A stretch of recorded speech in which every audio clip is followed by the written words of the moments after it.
vraiment besoin d'avoir ce contact avec le terrain et les professionnels de santé sont partout sur le territoire et tous les jours au contact de nos concitoyens.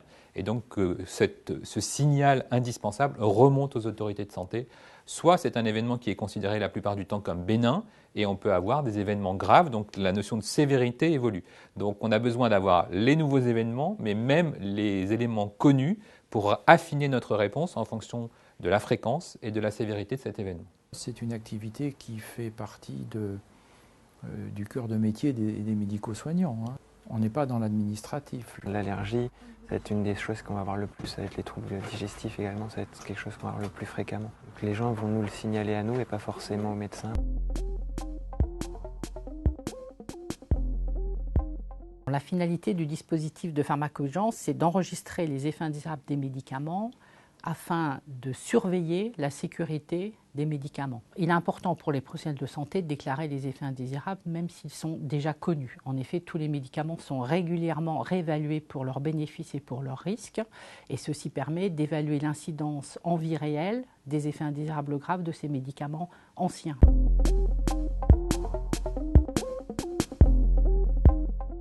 Les professionnels de santé, infirmières, sages-femmes, médecins, pharmaciens sont très occupés tous les jours. Il faut donc leur fournir un outil simple, ergonomique, fonctionnel, moderne pour pouvoir vraiment simplifier leur vie quotidienne. Ils peuvent tout signaler, tout événement qui peut avoir un impact sur la santé de nos concitoyens. Ça peut concerner un produit de santé, un dispositif médical, un médicament, un produit toxique, un dysfonctionnement d'un appareil. Là, au moins, on a tout regroupé en un seul endroit. Et ça, c'est vrai que c'est quand même facilitant.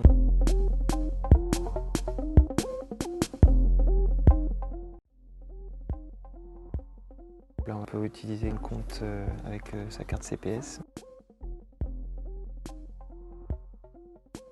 On peut accéder au formulaire directement, que l'on commence à remplir en ligne, ou si on souhaite, on peut télécharger sur la même page le formulaire pour le remplir en brouillon, en document de travail, avant de le renseigner directement. Et sur le site, il y a moyen, quand on commence à saisir un médicament, d'avoir les noms commerciaux des médicaments, et ça permet de retrouver plus vite la spécialité concernée.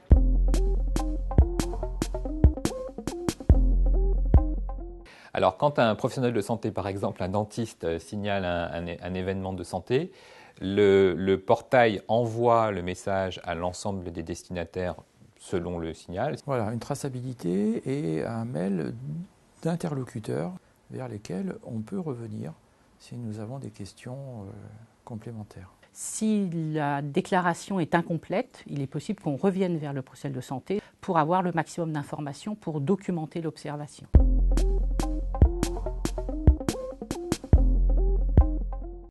Si je peux inciter les autres à déclarer, c'est vraiment d'une part d'augmenter la fiabilité des informations qu'on donne aux patients, et puis ça prend 5 minutes.